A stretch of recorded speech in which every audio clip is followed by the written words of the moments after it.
दोस्तों नमस्कार। Learning by AP sir YouTube channel में आपका स्वागत है। आज है 9 जनवरी 2021 और आज के हम लोग देखते हैं पीआईबी के इम्पोर्टेंट करंट अफेयर्स। तो पीआईबी में आज हमने जो मंत्रालय उठाया है वह ministry of labour and employment यानी श्रम और रोजगार मंत्रालय के द्वारा जो स्कीम या प्रोग्राम चलाए गए हैं उनको डिस्कस करने वाले हैं। और यहाँ सबसे इंटरेस्टिंग कि एक स्कीम अभी डिस्कस करेंगे, अगर नहीं पता तो उसमें आपकी गलती होने के बहुत ज़्यादा चांसेस हैं, क्योंकि आपको लगेगा कि ये किसी अन्य मंत्रालय के द्वारा शुरू की गई होगी। तो कौन सी स्कीम है? तो ये स्कीम है प्रधानमंत्री रोजगार प्रोत्साहन योजना। इसी को PMRPY यानी प्रधानमंत्री रोजगार प्रोत्साहन योजना के नाम से जाना जाता है। इसे कब लॉन्च किया गया? तो इसे 9 अगस्त 2016 को इसे लॉन्च किया गया है। इसका उद्देश्य क्या है? इसका उद्देश्य है रोजगार का सृजन करना। रोजगार का सृजन करना इसका उद्देश्य है। और इसके अंतर्गत जो 12% का कंट्रीब्यूशन होगा वह गवर्नमेंट के द्वारा यानी भारत सरकार के द्वारा 12% का कंट्रीब्यूशन ईपीएफ व ईपीएस में किया जाएगा। और यह कितने 3 सालों के लिए 12% का कंट्रीब्यूशन होगा। लेकिन शर्त है कि जो बेनिफिशरीज है, लाभार्थी है, उसकी मासिक इनकम है वो कितनी 15,000 रुपये से ज़्यादा नहीं होनी चाहिए। तो ये पूछा जा सकता है। अगला जो इम्पॉर्टेंट है नेशनल कैरियर सर्विस पोर्टल को लेकर के, और यहाँ से क्वेश्चन आईएएस 2018 या 17 प्रीलिम्स में पूछा जा चुका है। तो नेशनल कैरियर सर्विस इसे मिशन मोड प्रोजेक्ट के रूप में शुरू किया गया है और इसका उद्घाटन 20 जुलाई 2015 को माननीय पीएम मोदी जी के द्वारा किया गया है। इसका फोकस क्या है? इसका फोकस भी है कि लोगों को राइट स्किल, सही कौशल उपलब्ध करवाना और रोजगारों का सृजन करना इसका भी उद्देश्य है। अगला जो इम्पोर्टेंट है उसको डिस्कस कर लेते हैं। श्रम सुविधा पोर्टल इसके बारे में जान लेते हैं। तो इसे भी ministry of labour and employment के द्वारा लॉन्च किया गया है। इसके अंतर्गत नाम से ही पता चल रहा कि श्रम सुविधा पोर्टल क्या है। तो इसका उद्देश्य है टू ब्रिंग ट्रांसपेरेंसी यानी पारदर्शिता लाना एंड अकाउंटेबिलिटी और जवाबदेही तय करना। किसके लिए? इन्फोर्समेंट ऑफ लेबर लॉज, जो श्रम कानून हैं उनको प्रभावी रूप से लागू किया जा सके and ease complexity of compliance, जो अनुपालन अर्थात जो ये श्रम कानून हैं इनका सभी लोग पालन करें, इसकी जो जटिलता है उसको भी आसान बनाया जा सके, इसके लिए श्रम सुविधा पोर्टल को लॉन्च किया गया है।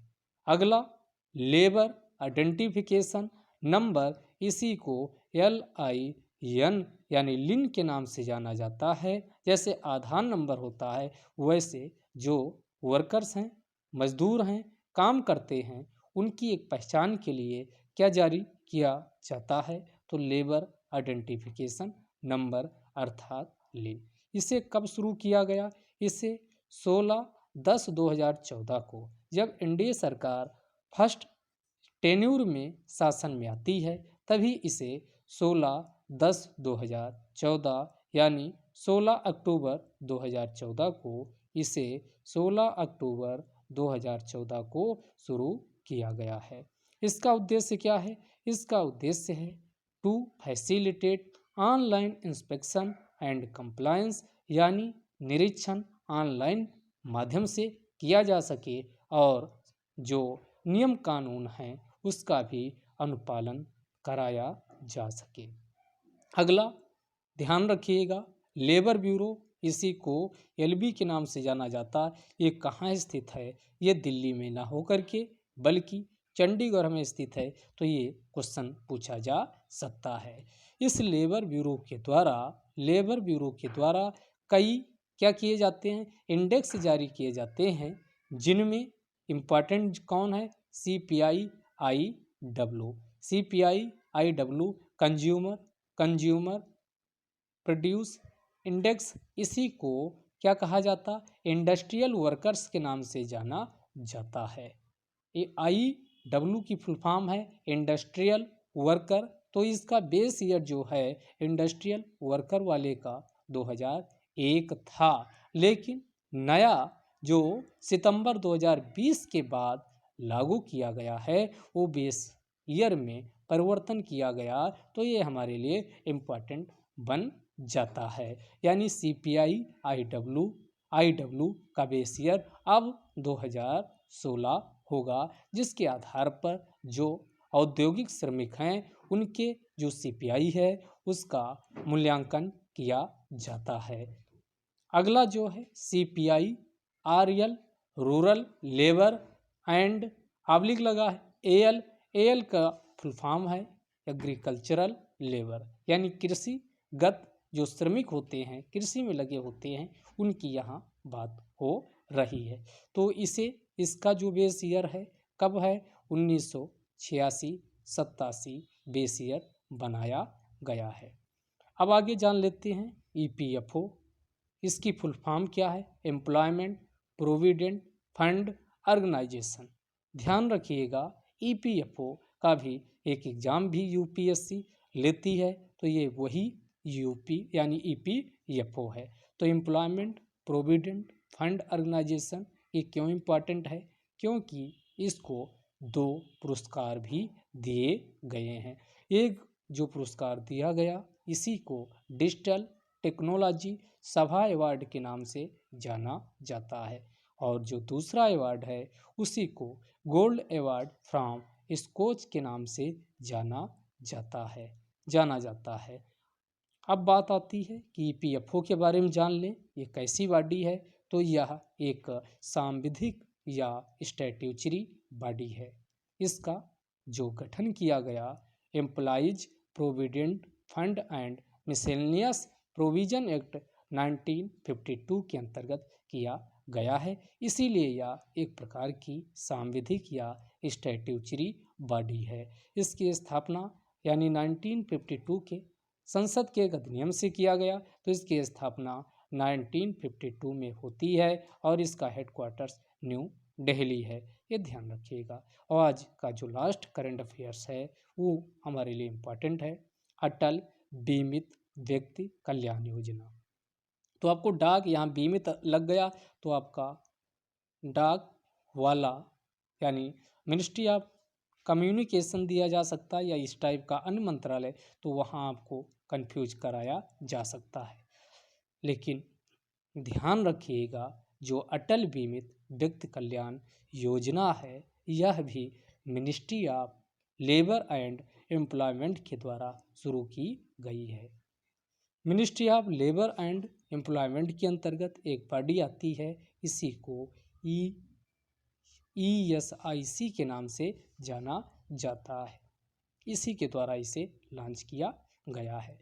इसमें ध्यान रखिएगा, जिस व्यक्ति का इंश्योरेंस किया जाएगा तो उसको अगर वो बेरोजगार होता है, अनएम्प्लॉयड की स्थिति होती है, तो उसको 25% उसकी प्रत्येक दिन की जो एवरेज अर्निंग होगी उसका प्रत्येक दिन की औसत अर्निंग का 25% उसे रिलीफ प्रदान किया जाता है। और यह 90 दिन, मैक्सिमम कितने दिन? 90 दिन यह उसे रिलीफ प्रदान की जाएगी इन केस ऑफ अनएम्प्लॉयमेंट, यानी कि बेरोजगार की स्थिति में।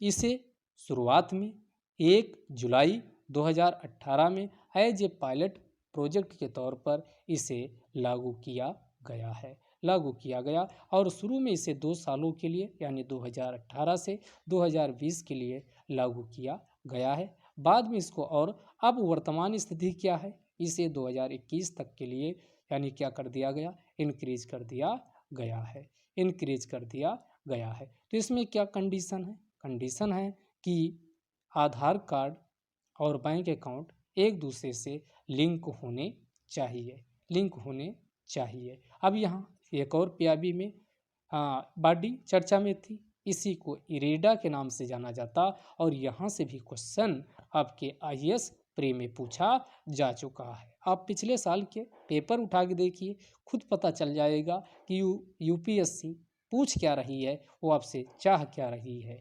तो ध्यान रखिएगा, यानी इरेडा, इसी को Indian renewable energy development agency limited के नाम से जाना जाता है, यानी इसी को भारतीय नवीकरणीय ऊर्जा विकास एजेंसी के नाम से जाना जाता और यह एक प्रकार की पब्लिक लिमिटेड गवर्नमेंट कंपनी है।